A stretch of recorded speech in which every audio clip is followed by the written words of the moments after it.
Bonjour à toutes et à tous. Aujourd'hui, un exercice, alors attention, division à virgule. C'est un cran de difficulté au-dessus. L'idée est la suivante. Il faut bien que vous compreniez dans les exercices de mathématiques qu'il y a un lien avec la vie de tous les jours. C'est-à-dire que vous avez ici un problème qui est, vous avez 253 euros et vous devez les partager équitablement entre 20 personnes. Mais attention, dans cet exercice, vous pouvez utiliser les centimes. Donc, on va donc utiliser une division à virgule. Si je vous dis vous pouvez utiliser les centimes, ça veut dire que chaque personne peut avoir, par exemple, 13,15 euros, 12,06. Donc vous pouvez utiliser les centimes et donc division à virgule. Et c'est ça qui est très important. Si on vous demandait on vous posait cet exercice, vous seriez en mesure de dire oui, mais puis-je utiliser les centimes ou pas? Tout simplement. Parce que si vous avez 253 euros en pièces d'un euro, vous vous arrêtez là. Si vous pouvez faire la monnaie, alors la réponse ne sera pas forcément la même. Alors 253 divisé par 20. Commençons la division. Je fais en 25, combien de fois 20? Une fois. Une fois 20, 20. Donc vous vous rappelez, j'écris le 20 ici, je mets le moins et la barre. Et je calcule le 25 moins 20. De deux choses l'une, soit vous savez faire 25 moins 20 de tête, ça fait 5, soit vous faites 0 aller à 5, 5, 2 aller à 2, 0. Arrivé là, n'oubliez pas, ce qu'il faut faire, ici on abaisse le 3. Et donc on écrit 53. 53 maintenant, on continue. En 53, combien de fois 20? Une fois 20, 20, deux fois 20, 40, trois fois 20, 60. Donc deux fois. 2 fois 20, 40, je l'écris ici. Je mets à nouveau ma barre, ma soustraction, et je vais écrire 53 moins 40. Je vais calculer ça. De deux choses l'une, soit vous savez le faire de tête tout de suite, soit vous faites la soustraction. 0 aller à 3, 3, 4 aller à 5, 1. Et là, on peut se dire la chose suivante. On a deux réponses possibles. On pourra dire, voilà, si on n'a que des pièces d'un euro, on dira, eh bien les 253 euros, oui, ils peuvent être partagés avec 20 personnes. Chaque personne aura 12 euros, d'accord? Mais il nous restera 13 euros de côté. Et le problème, c'est que nos 13 euros de côté, on ne peut pas les partager, vu qu'on a 13 pièces de 1 euro, on ne peut pas les partager avec 20 personnes. Puisque si on a 13 pièces de 1 euro, ça nous fera 1 euro chacun, mais il y aura des gens qui n'auront rien. Donc, de deux choses l'une, peut-on faire la monnaie ou pas? Si on peut faire la monnaie, et si on peut utiliser la division à virgule, et si on peut faire la monnaie, et bien du coup on peut mettre notre virgule.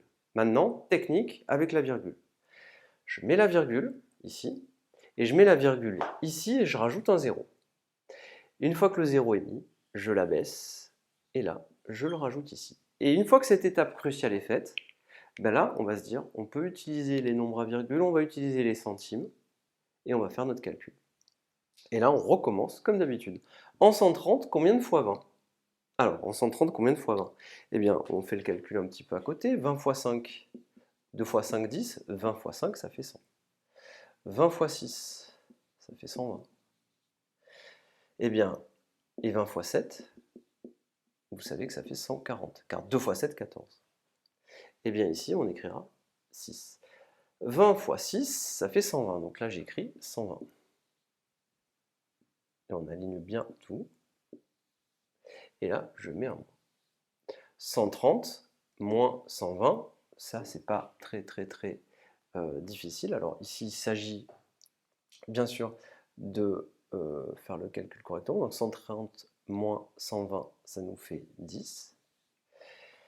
130 moins 120, il nous reste tout simplement 10. Arrivé à cette étape-là, très simple, on rajoute un 0, hop, et on l'abaisse ici. Et c'est ça qui change un petit peu. Et on recommence maintenant en 100. Combien de fois 20? En 100, combien de fois 20? Eh bien 5, parce que 5 fois 20, ça fait 100. 5 fois 20, 100. 100 moins 100, reste 0. Et là, on a terminé. On a un reste nul. Le résultat de notre division, c'est que 253 divisé par 20, ça donnera 12,65. Si vous prenez votre calculatrice et que vous faites 12,65 multiplié par 20, vous obtenez bien 253. Donc la réponse, c'est 12,65 euros par personne. On aurait pu s'arrêter avant, c'est-à-dire à ce moment-là, c'est-à-dire on aurait pu dire aussi 253 divisé par 20, ça nous fait 12 euros par personne, et il en restera 13 qui ne sont pas partagés. C'était une autre possibilité. Mais si vous voulez utiliser la division à la virgule, c'est ça. Donc, petit rappel, c'est pour ça que je l'ai mis en rouge. À partir du moment où vous mettez la virgule, le 0, vous abaissez ici. Et puis à chaque fois, vous faites 130 moins 120, vous faites votre calcul, et vous rajoutez un 0 et vous l'abaissez. N'oubliez pas cette étape-là, qui est cruciale. D'accord? À chaque fois, dès que vous avez fait votre calcul, vous rajoutez, tac, le 0 et vous faites votre calcul. On va en refaire d'autres pour que vous preniez l'habitude. Je vous remercie et à bientôt.